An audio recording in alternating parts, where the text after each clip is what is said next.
right, excellent. We will get started in 3 minutes.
Okay. Well, I got other stuff that I have cooking tonight, so I'll be leaving in a little bit, and then it sounds like he's not staying, so. Sounds good? Sounds good. Yeah.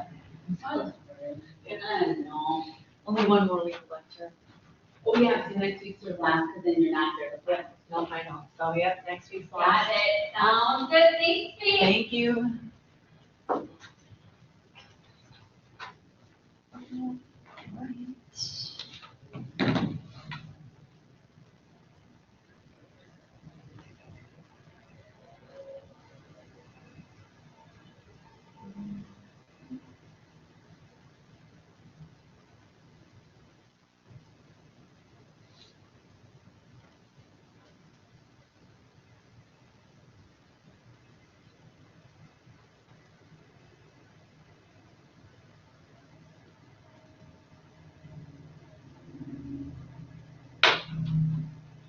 All right. Okay.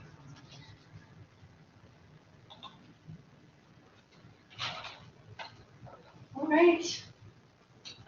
We'll just wait for Angel to come on. Okay, I had a little bit of time this afternoon, a couple hours free, so I was able to get the quizzes graded. So the only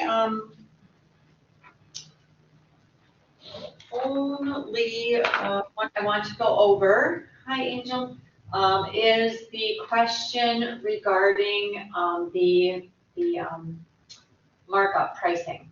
So the question had $10,000 in fixed costs, right? Fixed costs, $6 variable cost, and 4,000 units. So the question asked with a 50% markup, the selling price will be $12.75, which is true. So how we get that is if we take 10,000 and divide it by my 4,000 units, so what is my fixed cost per unit? Right. I take 10,000 divided by 4,000. What is my fixed cost per unit?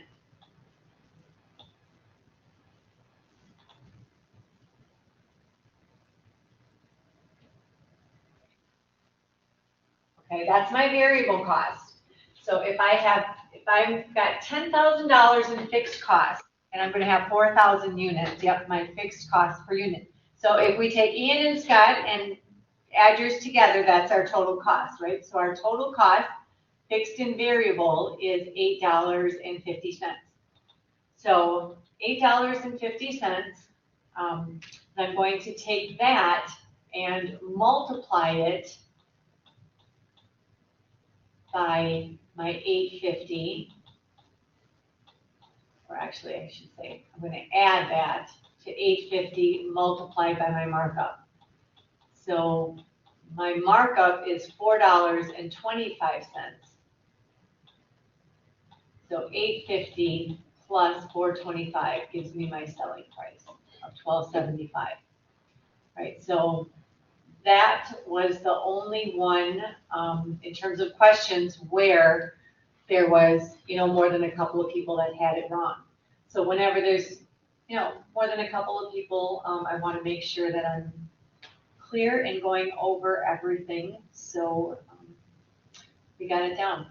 Does anyone have any questions on the quiz other than that question? All right, questions going once, going twice. All right, let's get moving then. So we're into our final, not our final, we've got promotion yet, into our third P, place. So we are looking at place, and then we're also putting in the retailing component, tucking that into our P as well. So when we look at our place, right, which is really our logistical, right, it is what's called supply chain management. So how do we get our product from us as the manufacturer, or if you're the distributor, wherever you're picking it up on the supply chain, but how do you get it, how does the product get from the manufacturer to the user? And what we want to identify and prioritize is understanding when, where, and how, right? So coming back to like week 1 and week 2 when we talked about utility, right? Our time utility is when the customer wants it. Place utility, where they want it, right? In locations that are accessible to them. And then how I'm able to get possession. So it sounds like a no-brainer, right? It sounds very straightforward, but it's not, unfortunately, just like anything else in business, right? There is a fine balance because putting into play a supply chain that's very intensive is also very expensive. So you've got customers that want things when they want them, and that's great, we need to know that. But sometimes being able to deliver that then prices ourselves at a point where it's not feasible. So we kind of got this little tightrope that we're walking. So we start by breaking it into 2 large components, the channel and the distribution component. So when you hear the term marketing channel, that is just who's involved, right? So what channels, what entities are involved from the point of production to the final user. So that's the huge. When we look at physical distribution, that is the flow. How does this flow come along? So it's not only who's involved, but following that flow of information to make sure that we are being as efficient as possible in all aspects of that channel. As we've been going over our life cycle, right, product and price, our goals in terms of distribution is we start off in what we call a selective distribution. And selective distribution is where it's available, but it's not everywhere, right? So selective, for example, I like to use like certain brands of dresses, right? Bridal dresses. If you want a bridal dress, where do you find it, right? So if you've got a certain designer or a certain label in mind, you may be able to get them in only a few options. So like here in Green Bay, I might have a choice of 3 or 4 stores, maybe only 2 stores. But those stores are relatively easy to get to, right? It would be like 20-minute drive, no problem. Right? Now that is different than what we call exclusive distribution. So exclusive distribution is just that. For example, Rolex is a great example of this, right? So if I want a Rolex watch, I can't just go to any jewelry store and get it. It has to be a very specific type retailer. There may be only one here in Green Bay. So it's, again, exclusive, right? Can you think of another example of a product that would have exclusive distribution? Where you may have to travel in order to get this specific product if you want to see it and touch it.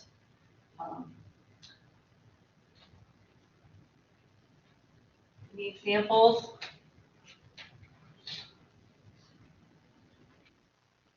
Coach bags, yeah. So like, that's a great example. So if you're looking at like Coach bags, where can you find Coach bags? Like what retailers do? Okay, this is how I know nothing about purses. Are Coach bags sold at retailers? Or what retailers, or is it exclusive to the Coach store? Can you get Coach bags at a retailer? Any other retailers? Anyone know?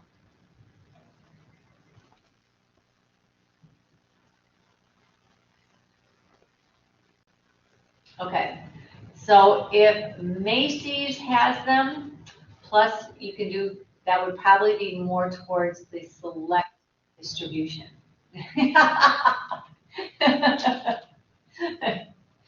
There's many, many weird guys online, so I'm not sure which one you're talking about, Jade.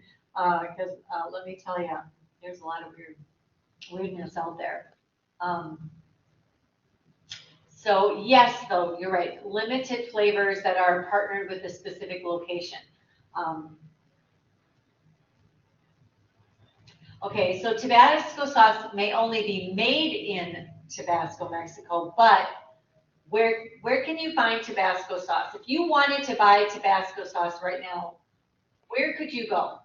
Everywhere. Yeah, like I could go to the grocery store, and all the grocery stores are going to carry them. Does Quick Trip carry Tabasco sauce? Anyone know? Do like gas stations carry Tabasco sauce? It probably gets to the store through wholesalers and distributors. Okay. So when we're looking at channel structure, think of it as, I want to purchase this.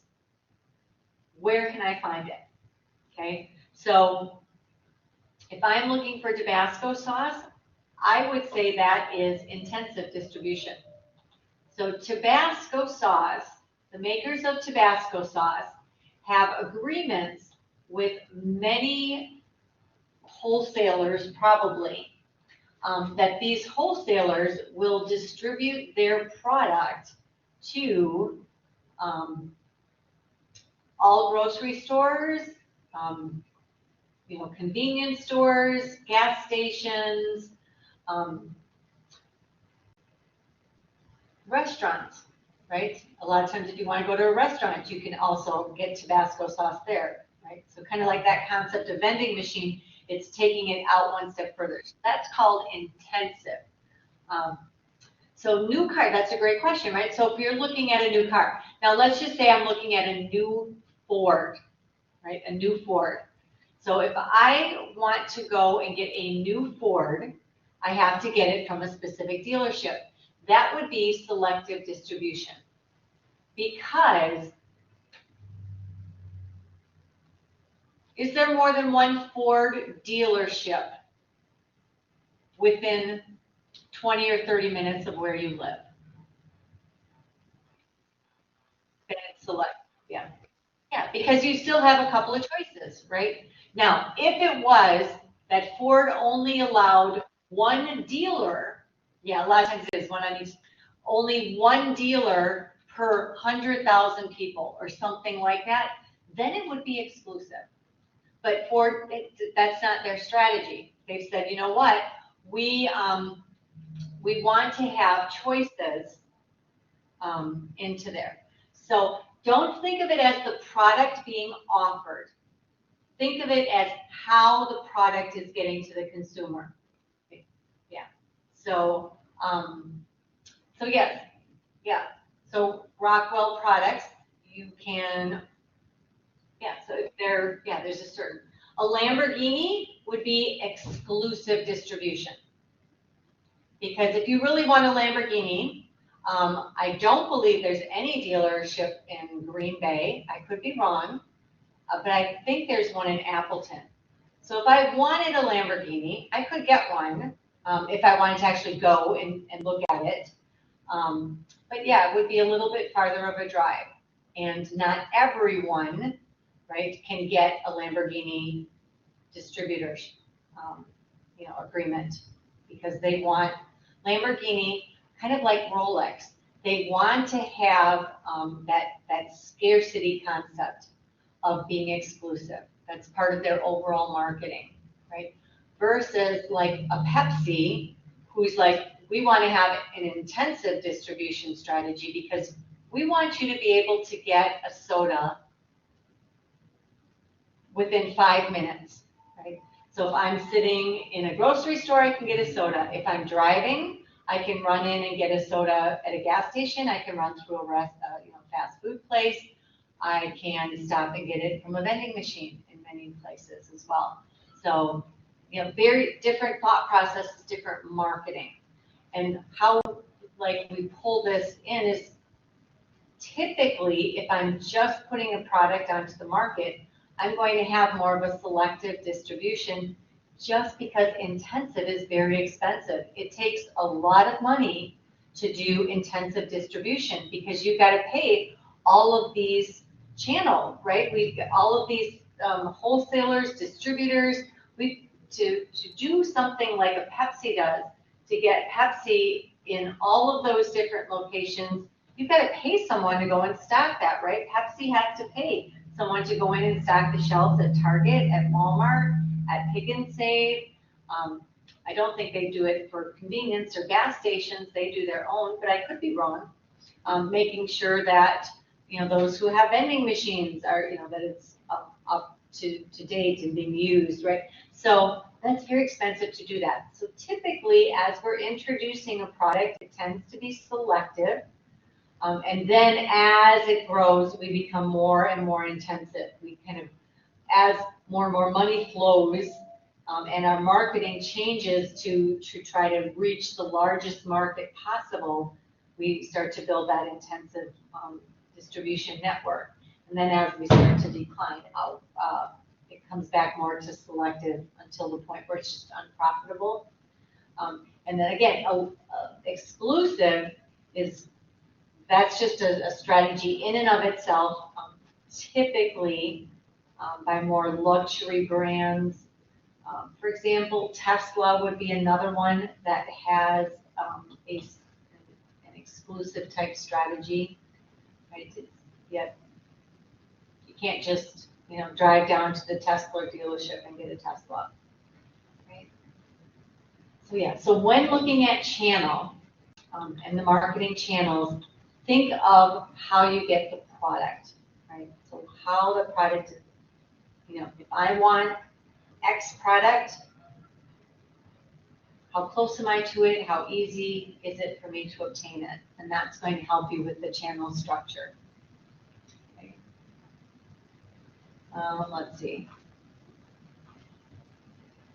I just want to make sure I didn't. So the Apple Store. Okay, so here's, if you want an Apple product, where can you get, like if you want an iPhone, where can you get it? Where can you get iPhones?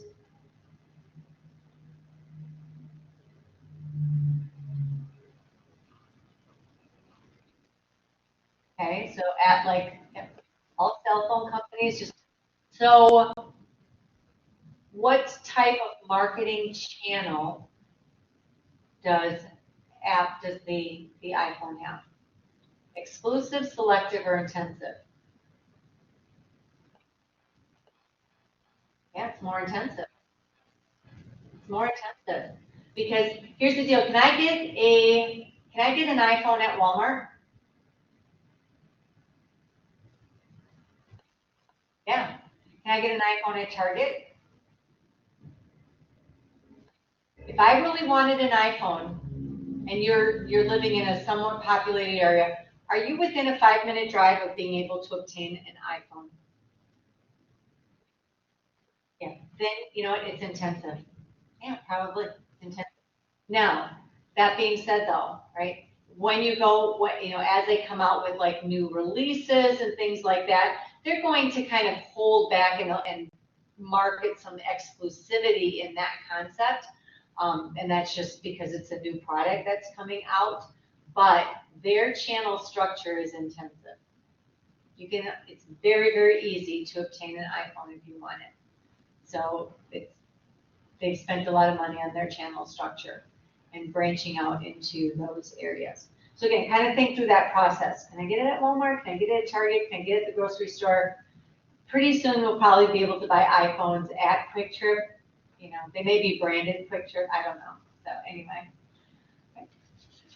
So within this channel, right, these marketing channels within this system, there's a lot that goes on when we go from the manufacturer to the end user, and it all depends on what type of product it is. But in many cases, we have intermediaries, and these intermediaries may kind of go through when we talk about like sorting, right? So if we're taking a bunch of different products and kind of bundling them, if we are what we call breaking bulk. So for example, I worked for a distributor in Milwaukee, and what we would do is we would get containers and containers and containers of things like Corelle that would come in from China.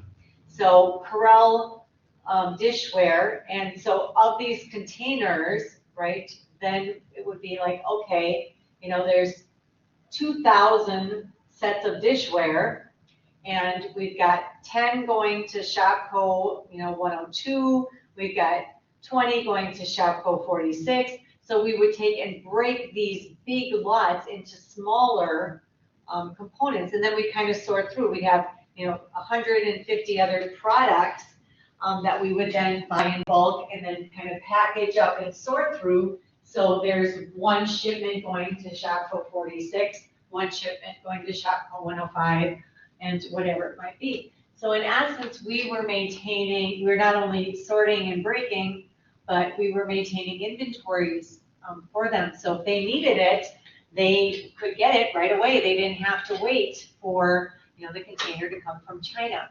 So the purpose of us as being that intermediary was multifold. Now, when Shopco went in and took over part of their own distribution system, they, in essence, took over doing all of that, right? So we were very much downsized out of the picture because they took that in-house. They believed that they could do it more efficiently. And again, there's a huge pressure to reduce costs in the supply chain. So that was a way that they thought they could save some cost and not sacrifice any of the service. It wasn't necessarily the case, but that the plan was. It was a good plan. It just wasn't put into a good implementation.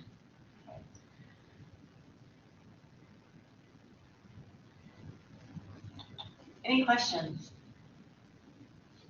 Does anyone here work in distribution? I don't think so. I'm trying, no, okay. Okay, yeah, I enjoy working in that area, actually. It's very challenging. So what we're seeing is intense pressure to try to make it very, very efficient, right? Just like anything else. With that, we have to have teamwork now.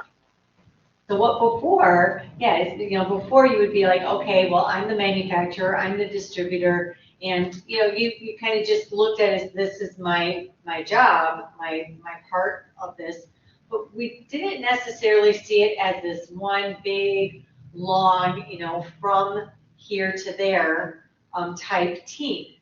And that is what is happening and has been happening for the last couple of decades, is we need to look at it as we are one part in this long chain, and we all have to work together. Because if we don't, right, we're going to open ourselves up to additional costs, but then also open ourselves up to competition.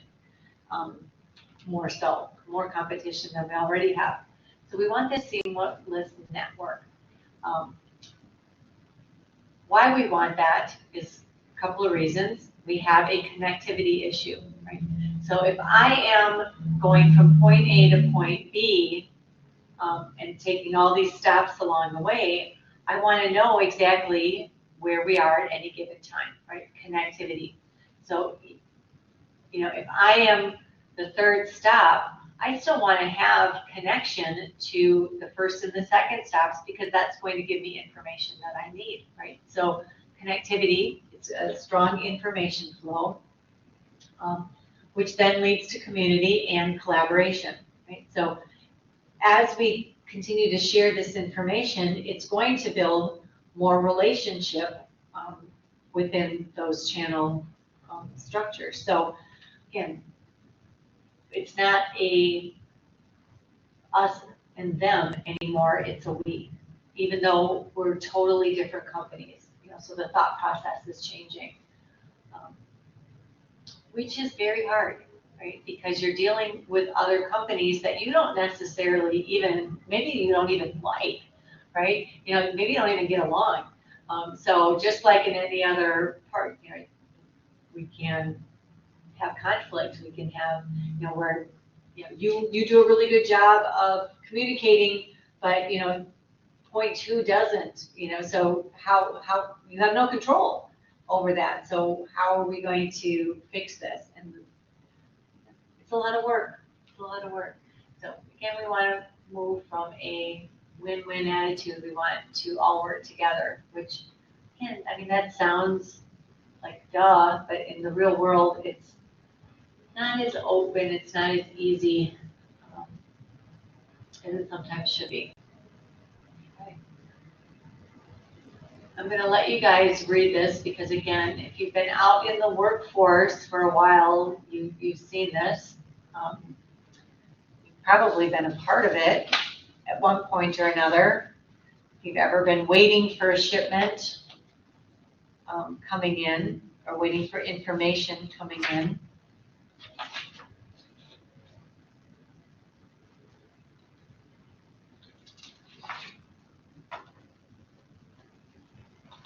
So here's where we go, right? Here's our trends. We're going to continue to see our electronic communication, electronic trends.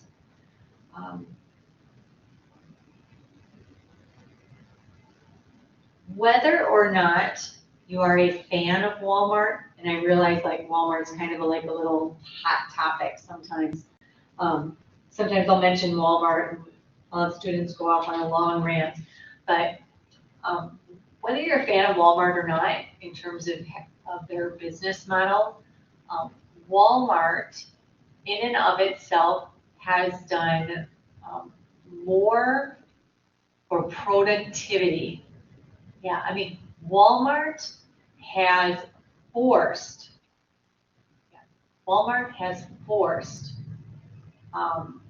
the channel, the supply channel, to become more efficient, just because they are so powerful. But that's been a good thing, right? When we become more efficient, that's a good thing. Right now, Walmart will get in trouble because sometimes they don't always do it in the nicest way. But the fact of the matter is that, if you're going to do business with Walmart, you have to be efficient. Because what is Walmart's mission? What's Walmart's mission? You don't have to give me the exact thing, but what if you had to say, this is what Walmart, no, their mission isn't to make money. I mean, every company has a mission to make money, but what are they saying? Yeah, they're the low price leader. So if I'm the low price leader, right, that's my goal, right? So how do you get low prices? You do it when you're the most efficient. Yeah, you are the most efficient out there. So yeah, and you do it when you sell more quantity, right? And you can sell more quantity because, again, you're going to have a lower price, so that's going to increase your demand. And you're going to do it because you're very efficient. That's how you get a lower price, right? Um, Walmart doesn't necessarily get a lower price on the goods from Procter and Gamble than Target gets. You know, so I mean, sometimes they can based on pure quantity, but not often. So Procter and Gamble isn't selling Walmart at a much cheaper price than Target. So how can Walmart provide it to the consumer at a significantly cheaper price? Because they are driving efficiency in the supply chain.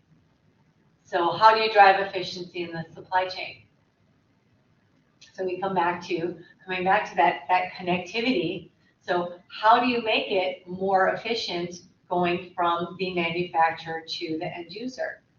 Well, you make it a much cleaner system, right? So think of it back like Chipotle. How does Chipotle do it? Well, they do it through, limited items. Yeah, so they control their overhead costs, but they are also saying, we're going to streamline. There is going to be no truck that is going to come in LTL, right? We're not going to have a truck that's not completely filled in the most efficient manner.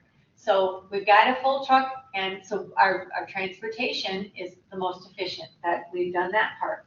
Well, once, if anyone's ever worked in retailing, right, or once a truck comes in, right, you have 1,000 different SKUs on this truck because it's not just one truck of diapers, right? It comes in and you've got soft lines, you've got paper goods, you've got grocery, you've got a bunch of stuff on this whole truck, a lot of different SKUs. So what Walmart has done is said, okay, well, we've got to figure out a way that we can take what's on this truck and get it more efficiently to the selling floor.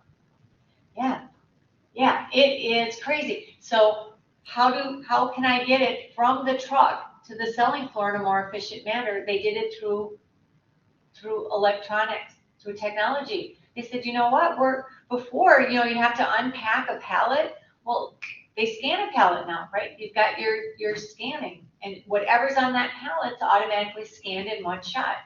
So it can automatically go to the area that it needs to go, that it makes more sense, so you're not double handling or triple handling the product, right? So Walmart has forced technology sometimes to kicking and screaming manufacturers. I remember Georgia Pacific, and Walmart was forcing them, absolutely forcing them to go to some of this scanning technology. What in the heck is going on? This scanning technology. And man, they were just, but now, 15 years later, they're like, it's the best thing we've ever done because now we are so much more efficient. We're saving so much money because they're using it as well, and it's kind of spidered out.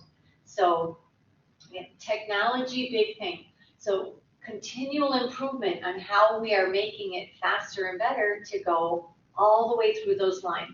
So again, channel structure is very complex, but it goes all the way from production to how do I unload my trucks, where are things inventoried, if they're inventoried at all, to make sure that it's the most efficient. And we have to do it because consumers are continuing to pressure for low price, right? So with that, right, is the continual. So historically, manufacturers had the power in the channel. That's not the case anymore. Just with the example with Walmart. The retailer is the one that's dealing with the customer direct. And when you've got retailers like Walmart and Target and Costco that have significant relationships with the customer, that have significant buying power, the power shifted from the manufacturer over. So now it's not just like Walmart, Costco, Target. When you're looking at, what we call our category leads, Best Buy, Barnes and Noble, AutoZone, right? So those that are specialized, again, their buying power and scope of products gives them some power. But we know this isn't infallible, right? There's, what are some kind of specialty retailers that have left the retail scene in the last couple of years? What are some specialized retailers that are no longer in business? Mm-hmm. Yeah, Yonkers used to be a big one. Kmart, excellent. Sears.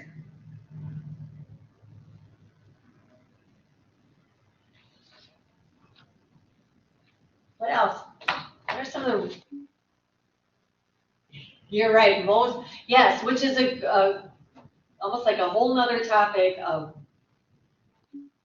how, our bricks and mortar. So when we go into retailing, so we've got some grocery stores. So Cup Foods, I think, who bought Cup? Did someone buy Cup Foods? Were they bought out by someone? I can't recall. Or did they just go out? Bed Bath and Beyond, right? Bed Bath and Beyond. That's a recent one. I think, wasn't it just last year? Oh, you're right, Pier 1. That's another one. That was a couple years ago that have been recent. Yeah, so just because you are a specialty retailer doesn't necessarily mean you're a good specialty retailer. Oh, Toys R Us. Yeah, I used to take my kids all the time.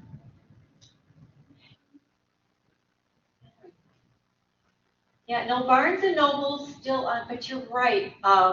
Borders, was it Borders Books? Borders, was that it, Jane? That went out?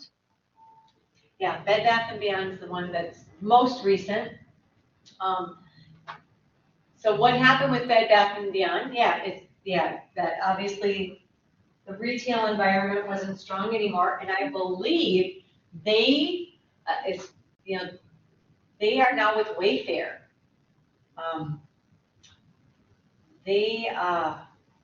I am quite sure that Wayfair, I don't know how it was, I don't know if Wayfair bought just some of their lines or what it was, but I think they're now somewhat affiliated with Wayfair. Someone has a tab open, you can look that up for me. It's just on the edge of my memory, but I think. Just because I was trying to remember, is it a cooperative partnership, a strategic alliance? I was trying to work through when I heard it. And I think it was just some type of line acquisition. So again, the power shifted. We're seeing growth of direct distribution, non-store retailing, right? The advent of and continued success of Amazon, right? Where we want things fast, right? This had COVID affected this as well. This was already a trend before COVID. COVID just kind of jump-started things ahead like 5 or 6 years, maybe even 10 years in some industries, where it just kind of pushed things forward on the trend that was already evolving. But yeah, so we're seeing less and less stores, which comes back to what Ian said about the malls going down. Right? We're seeing less brick and mortar and more what we consider non-store retailing, like an Amazon coming direct. Or a mesh of the two, right? We're seeing more and more stores going into non-store retailing through an intermediary like an Amazon.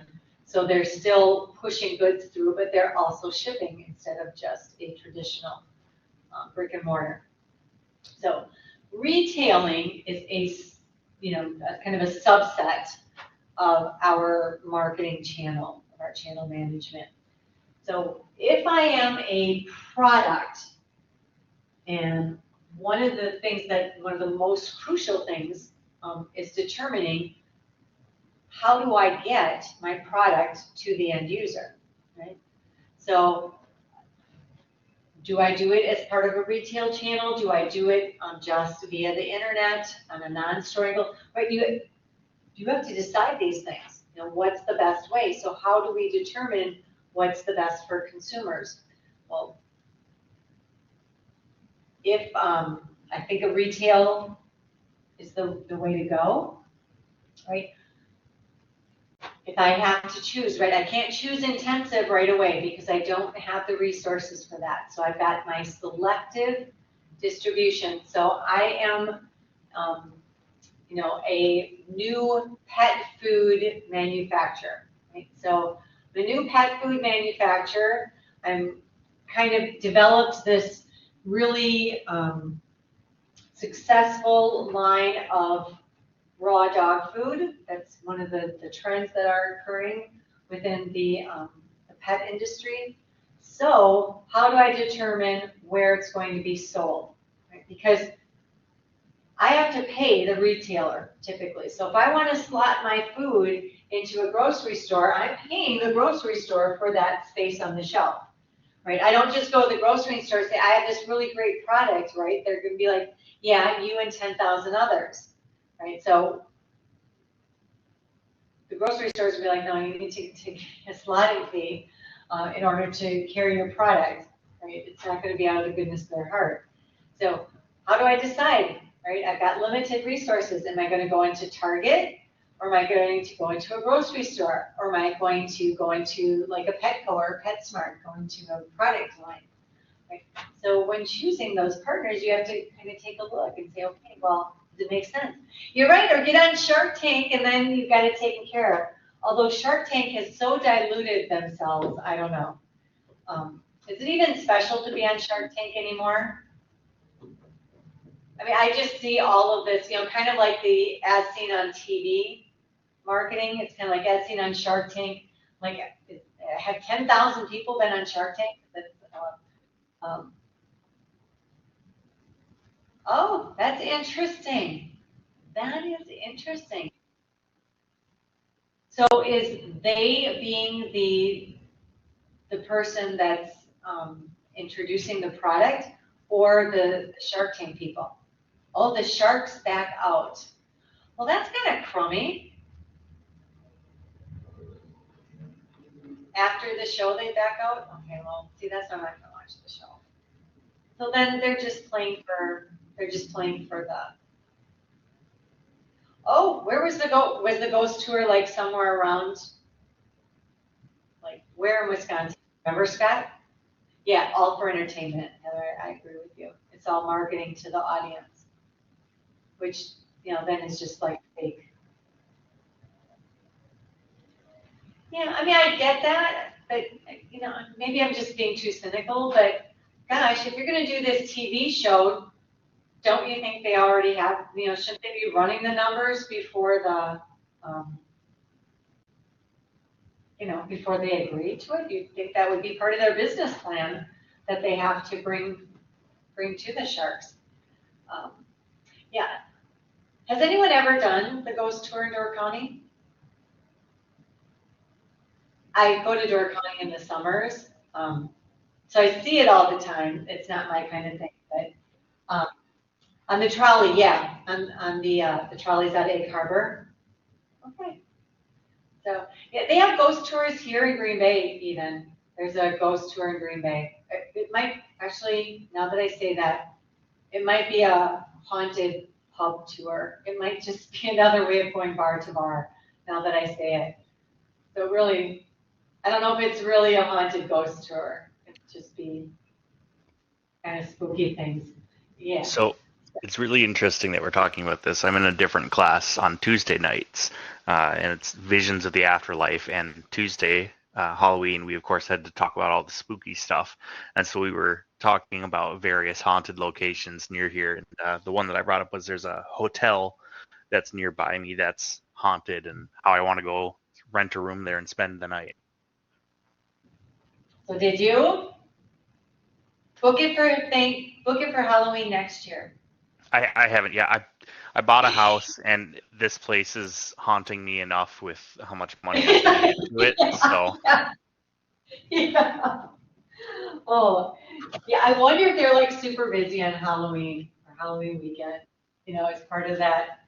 Um, I also have something to say on that. Somewhere around in Sheboygan County, there is also an abandoned insane asylum, which would be cool. that would be a good, yeah, especially because, I'm sure you could get it really cheap, class probably. field trip, I think. Yeah. All the costs are from medical bills if you fall. Yeah. So where is it in Sheboygan? I have family in Kohler, so I'll be in Kohler over for Thanksgiving. I Because we're going to don't the Three Chiefs remember. Brewery on Friday after Here, Thanksgiving. let me check. Yeah, I'll have to ask. Yeah, I have a fun, yeah, there you go. I have a fun sister-in-law. So she's like, yeah, why don't you guys come over to my house and then we'll go to the Three Chiefs Brewery the day after Thanksgiving and us girls will hang out. Which makes sense, anything that's out in the middle of nowhere, which would give it good ambiance. Yeah, so that in and of itself is like the whole, like, let me ask you this, would your grandparents ever have gone on a ghost walk or a ghost tour or a ghost trolley? Yeah. A sociocultural shift, right? Just the fact that that's even something that most everyone knows about. And now people actually pay money, right? Kind of going along with that experiencer's question on the exam, right? So the fact that, yeah, we're kind of gearing towards those sub-segments, those niches now. Yeah, they did me too because their house was haunted. Yeah, some of those old farmhouses. Yeah. I will agree. I actually would. There were several times I had to actually go teach at main campus over my 27 years here at Lakeland, where I don't know what the circumstances were, but for whatever reason, I had to run from here to Green Bay, Green Bay to Sheboygan Falls and teach for a semester or so, and it is in the middle of nowhere. So yeah, I agree. It's kind of got that old architecture. So I'm not quite sure how we got off on the. So how long ago was that, Scott? I'm just trying to see how our trend, our date of our trend, 3 years ago. Yeah, so again, it's a shift. The fact that these events are even there, and most of them charge admission. You don't get to go in for free. So they've made it an experience that has been profitable. Right? So sociocultural shift and opening up new business opportunities. All right, we will get back to retailing, but we're doing really super well on time, even with my little. All right, so I'm a pet food manufacturer. What would you suggest? What would you suggest? Where do you think what would be some good choices, potential for my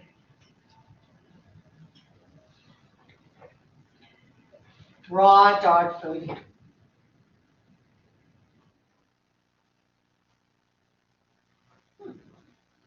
The right one is typically a smaller business.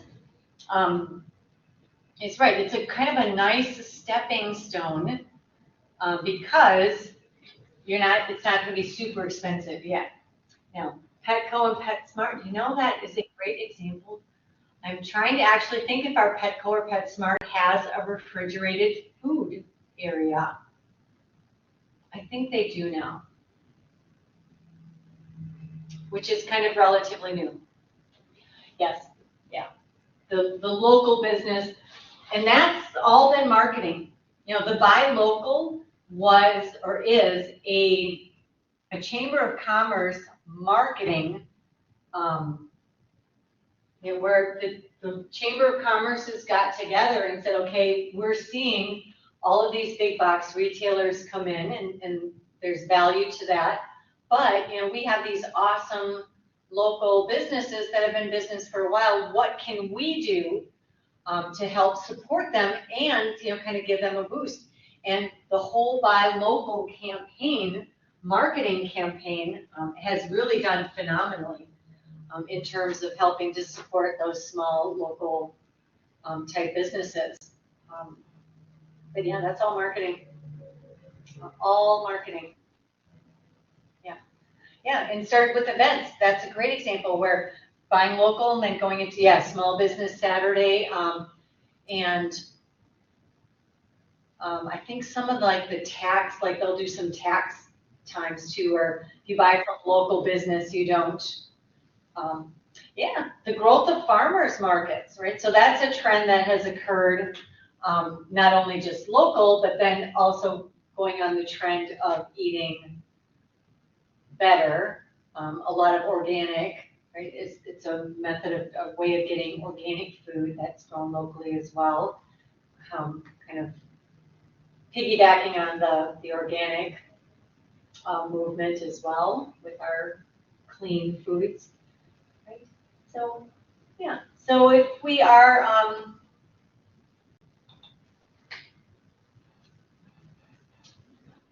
looking at our options, I've never even heard of Winooski. I do know Plymouth. So I'll have to look that up, Winooski. I never heard of that. Okay, well, it's good to know. Who knows what information you will find out on a Thursday night. Okay, types of retailers, right? Department stores, like a Kohl's. Full line discount, that's our Walmart, Target.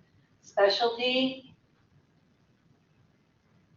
Bath and Body Works, I think it is. Drugstores. Right, so you guys can read these. So let's come back and do a little bit of recap. Remember with our product, right? With our product, we have two big categories. We have a manufacturer's brand and we have a private label brand, right? So manufacturer brand and a private label brand. What's Walmart's private label brand, or one of Walmart's private label brands? Great value, excellent, right? Or Sam's Choice, another one too. Yep, Sam's Choice, perfect. So what is a manufacturer brand that you can buy at Walmart?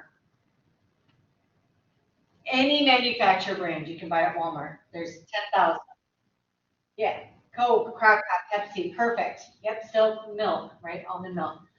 Right. So a private label brand, can you buy Great Value or Sam's Choice anywhere besides Walmart?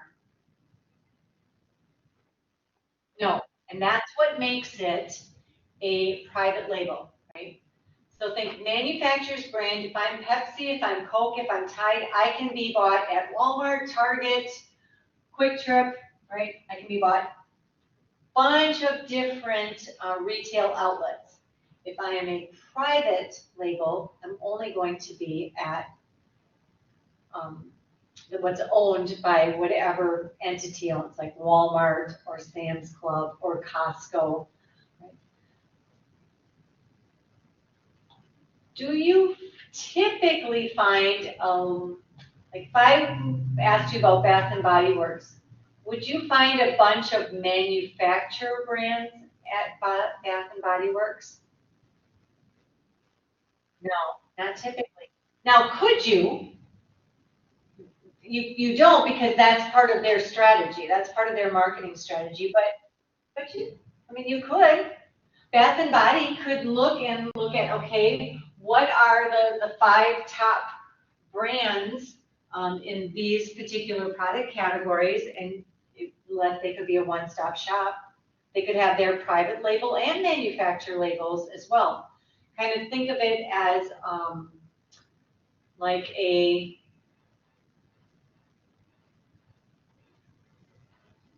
like a shoe store, right? You could have a bunch of different manufacturer labels, and you could have whatever, private label you have. You could. Bath and Body Works, as part of their strategy, have chosen not to.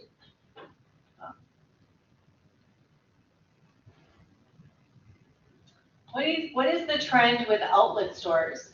Anyone think, what's the trend with outlet stores? Think it's growing or kind of stable?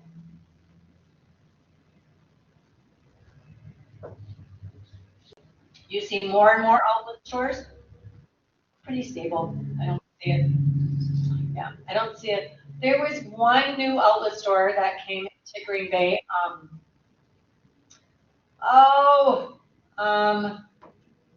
The shoe store.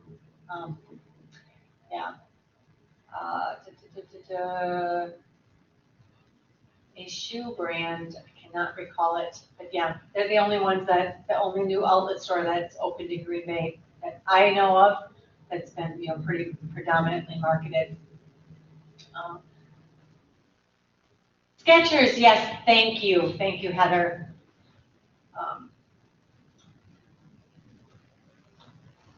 What effect do you think COVID had on retailers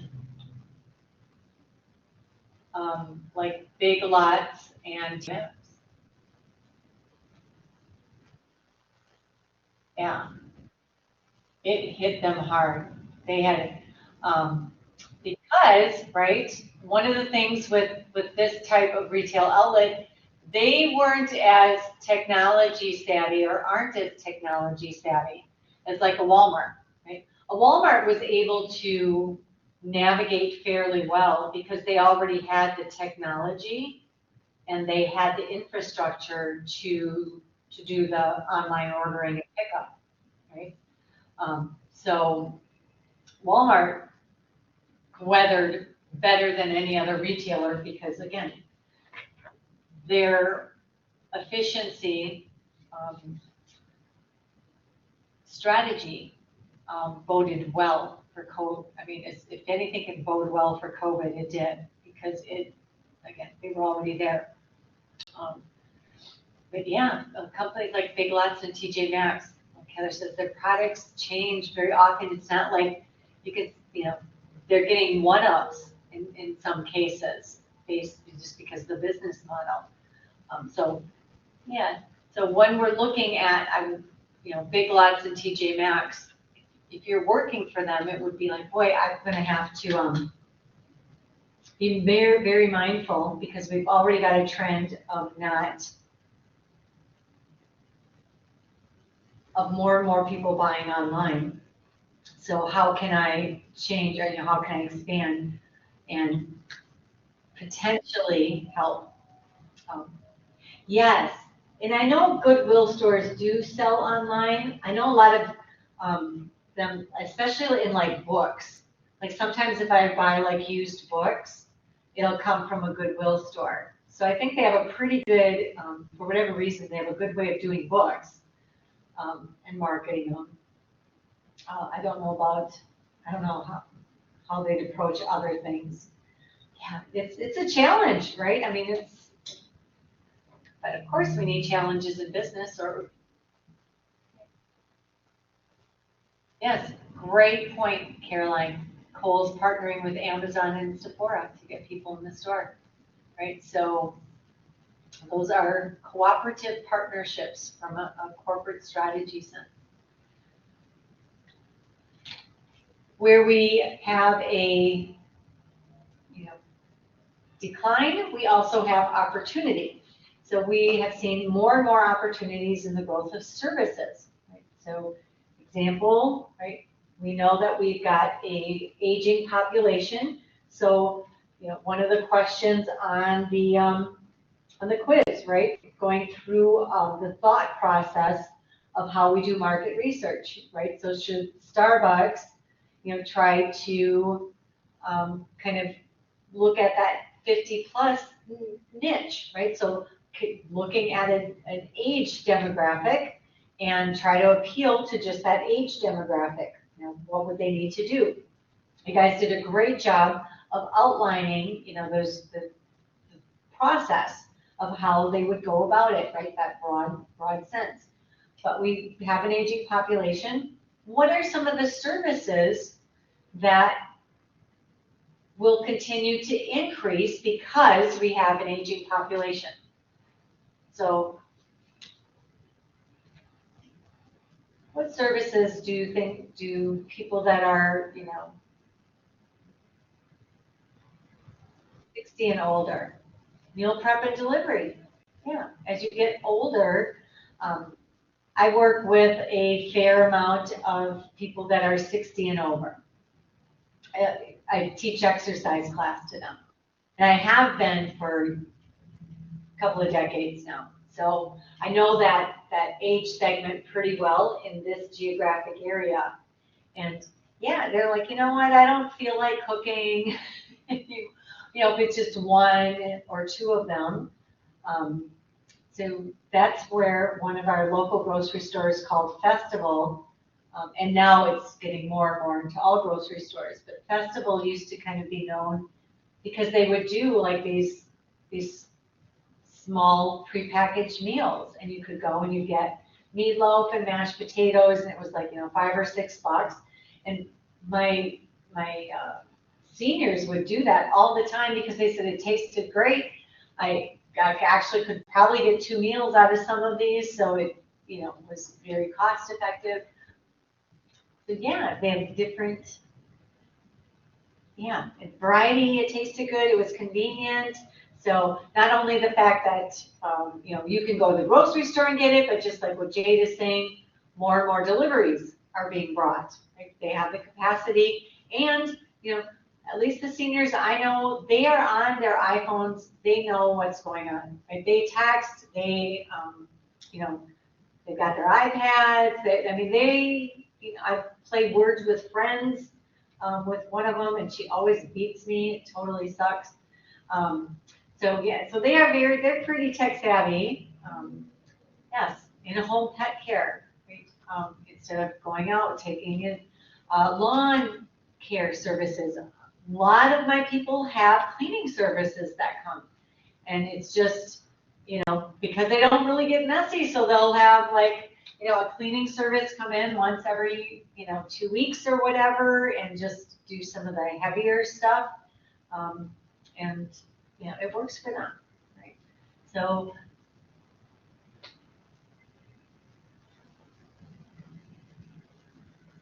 like, even if you stop and think, what are some of the things that I pay people to do for me that perhaps, 10 or 20 years ago I would have done myself, right?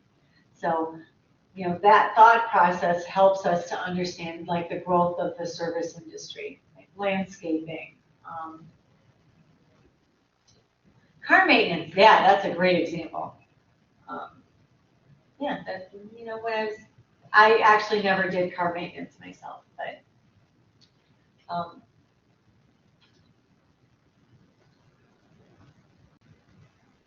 I am still waiting to have someone clean my house. But I'm too cheap for it yet. In marketing terms, we have 2 different viewpoints, money oriented and time constrained. So money oriented is kind of what it sounds, right? So I will do things myself because I don't want to pay someone else to do it.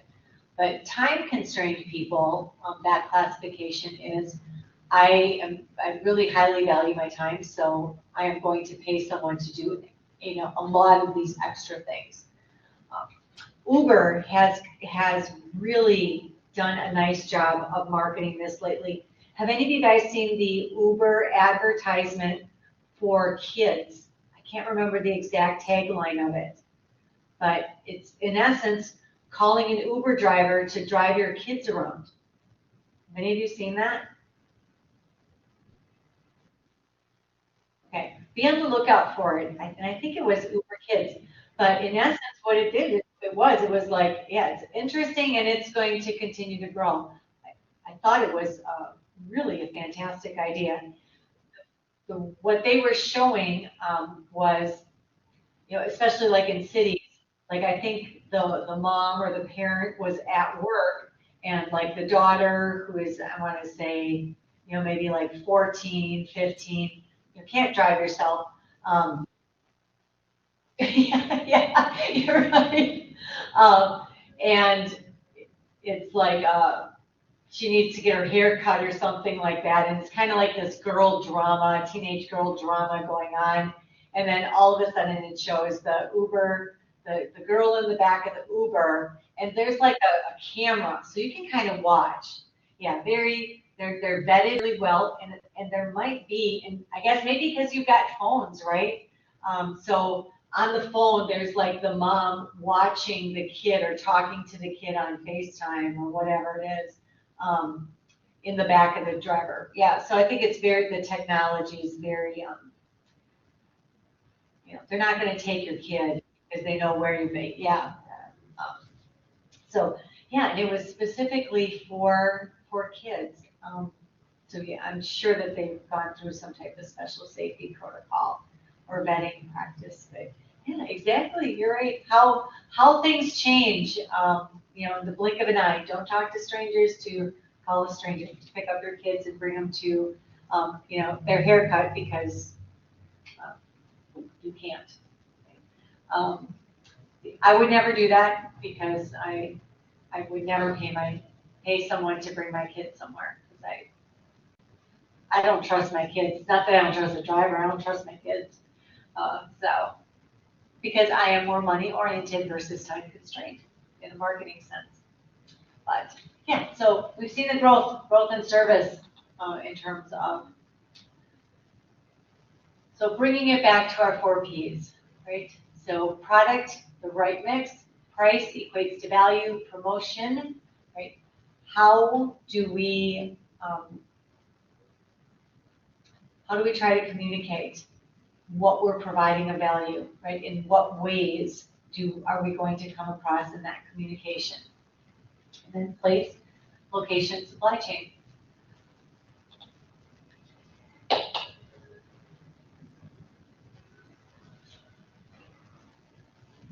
Wrapping things up with the example we used last week, right? So our resale store. So if we kind of stepped back, right? We talked a lot about pricing, and that's how we got to our concept. But now step back and look at that same concept from our product, right? So if you were to suggest to your friends, okay, well, what's your marketing plan, right? It's a resale store targeted to kids, so it's targeted to young kids, younger kids. What are you going to sell? That's your product, right? So some of the things it might be, what are the most popular brands, right? What are some style trends? What might be some other suggestions that you might have in terms of product? You don't need to know the answers, but what might be some questions that are? Yeah, maybe you do. Maybe,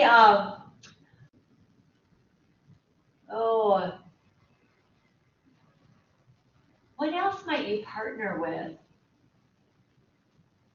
that might, not necessarily a product, actually that's a promotion, but we can skip to promotion.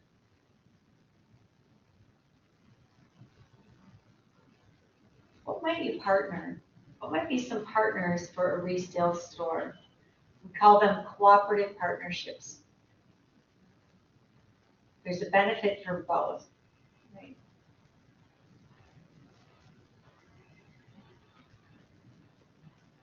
What might be a good partner? Or some mutual benefit.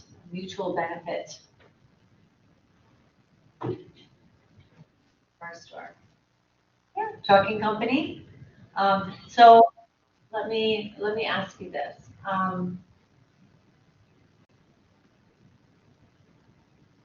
Yeah, coming back to the trucking company. Because if you were an actual retailer, yes, that would be a good suggestion. A resale, most of the resale comes to you, right? So people come to you you buy their stuff and then you resell it. But yes, Jade, your example, yeah, maybe, other local retailers that, if there's specific things that you're looking for, that maybe, you can partner with them, maybe buying it in bulk as a way, that's especially geared towards little kids.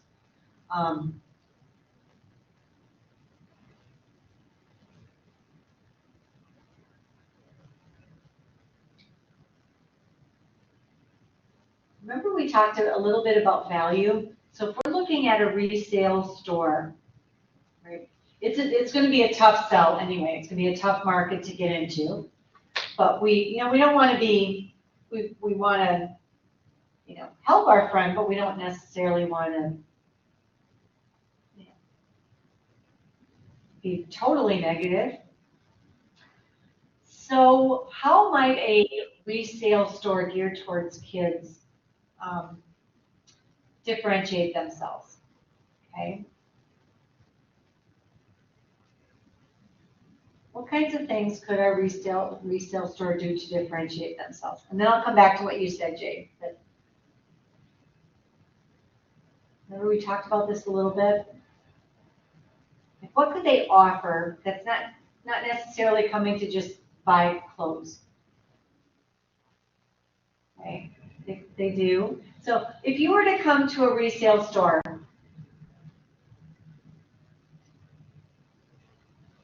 your purpose is to buy clothes. Yes, there you go. Okay, so we could, like have a kid play area, playground, or game room, something like that. So how, looking at that concept, what might be some specific partners or options that are out there that maybe can help us with this in-store activity or kids room? So when you think of when you think of kids activities, what pops into your mind?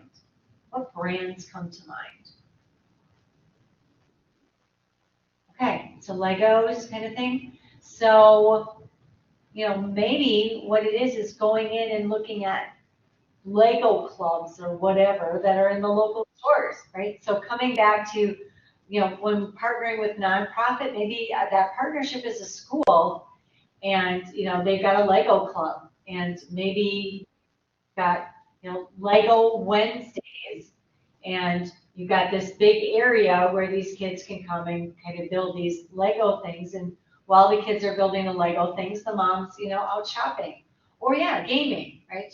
You've got, maybe a gaming area and, they can do that. Or you're right, it can be food related. So maybe all of a sudden you have, French fry Fridays and, McDonald's, you can, actually, if anyone has a Planet Fitness membership, Planet Fitness used to do this with Papa John's in our area, where I think it's the first Friday or second Thursday or something like that. One time a month, I think it was a Thursday or Friday, they would bring in Papa John's pizza. So after leaving the workout facility, you could grab a piece of Papa John's pizza, which was located right next door to the Planet Fitness, and it was Papa John Thursdays or something like that. So that kind of that local spin, something a little different that differentiates yourselves, and again, kind of helps to drive that traffic. Yeah, I know. Isn't it kind of funny? Yeah, you go and you work out, and then you have pizza, but it worked. I guess you're gonna eat something sometime. I guess at least it wasn't, like I went in to work out this morning, or actually this afternoon, and they at the workout facility when I swiped my card, there was a bunch of Halloween candy up there, and it was like Kit Kat and Snickers, which I just found funny. Yes, right. So maybe it's even doing a sponsorship night with schools or clubs. That's a great idea, right? Chipotle does a ton of that in our area. Like we'll have Chipotle nights. Yeah. So the whole concept there is you're again building that relationship. So it's not just, okay, I'm not just going in to buy clothes, right? Because most retailing isn't just going in about buying clothes anymore, right? There's got to be that relationship component. Again, kind of coming back to the quiz where I asked you what's, a brand that you prefer, you're loyal to, and then how could they make that even better, right? To get our thought process on, yeah, we always want continual improvement. I already like this brand, but hey, what else could they do that would make me like them even more? Right, that's the kind of concept, that's the kind of thought process that we want to open up ourselves to potential opportunities that are out there, right?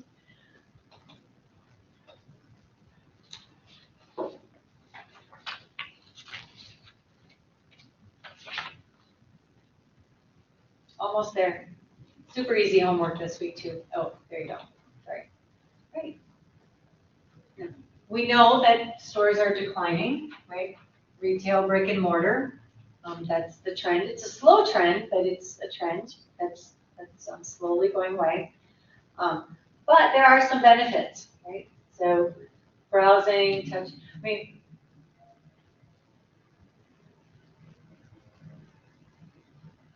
do you think these are the case anymore?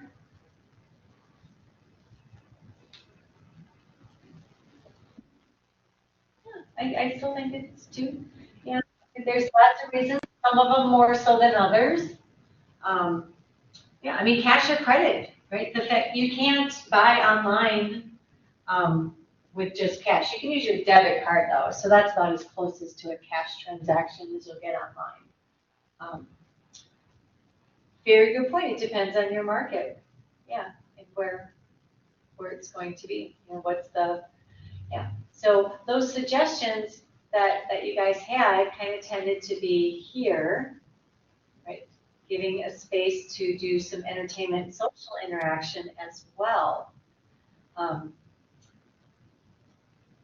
Oh, yeah, great point. It's not the best. I don't use my debit card online either, but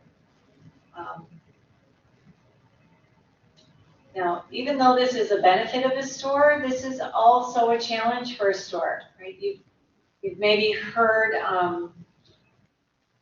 people say that it's kind of frustrating because they'll come in, consumers will come into a store, and then, get that personal service, and then they go buy the product elsewhere online for cheaper. I get that from, I know people who work at a kind of a specialty shoe store here in town. And it's very frustrating because you got this salesperson that spends all this time, and then the person goes and buys it from Amazon to save $20 or whatever. So, one of the challenges in retailing.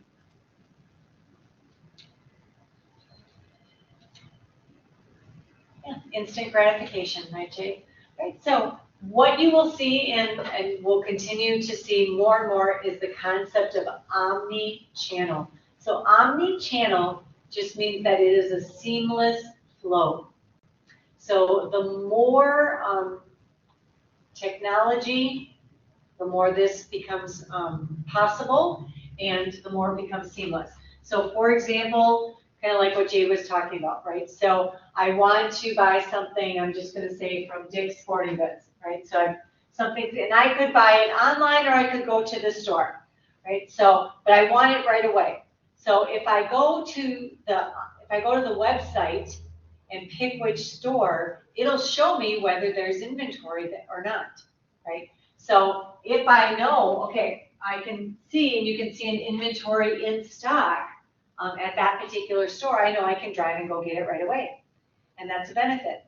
Or, if there's no inventory in stock, well, then I can purchase it and know it'll be shipped to me, right? But, yes, you're right. Even what aisle? That's a great point, Carolyn. Right? So the more, now, we know, I mean, you buy stuff online and you don't know what the inventory is or not. It's kind of a crapshoot.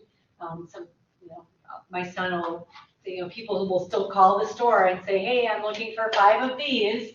Do you really have them? Because it's showing me your inventory, but I don't trust it so much. which in and of itself is a problem, but anyway, your inventory's off. But yeah, so omni-channel is that seamless between your inventory and the ability to order and see what's available. And that it's beneficial to the consumer, and it's good to know, right, where things are located, how many you have. Here's your homework. Super easy. One paragraph. Your chosen company, what is their supply chain? How do they get things, right? Now, if you are like a service provider, how did you get your, how did you get your customer signed up? That you might take that. How'd you get the customer in the door?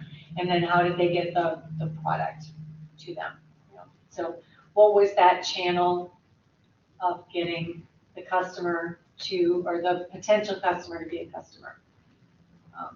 If it's not a physical product, what's that? Right? So that's the homework for next week. Our last lecture is next week, right? Week 11, last lecture. We're going to take a look at promotion. So we are ending on kind of a fun note with our promotion. So there's video, there's lots of pictures and stuff like that as we kind of dissect nation. So a lot of visuals for next week. Any questions for me?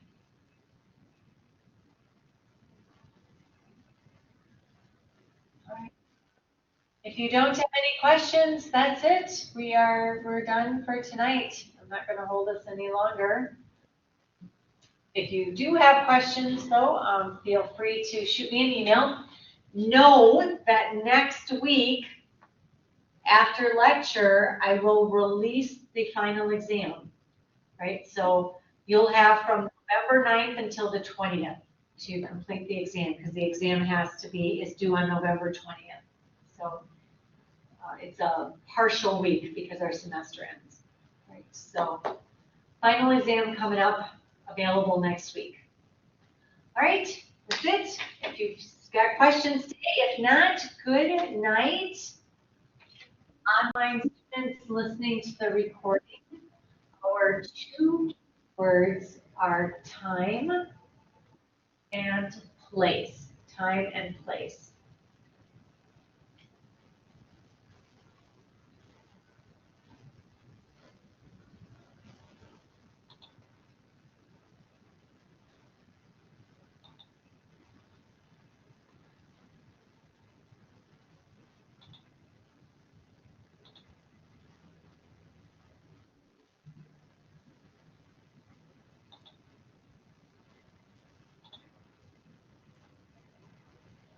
Oh, thank you, Ian. Yeah, I'll check that out. I used to go to Waldo. Waldo has like a supper club. I think I used to get old fashions there when I was younger.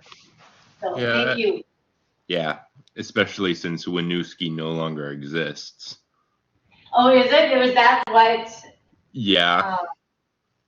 Oh, that's interesting. Yeah, and I did see that. I did see you post that. I just forgot to respond. But yes, thank you. So I will, I've got friends in the area, so I'll have to know. Do a little research and see what they remember and know. Be interesting conversation. Great, thanks so much. Thank you. You're welcome. Alrighty. Have a good night. All right, you too. Alrighty.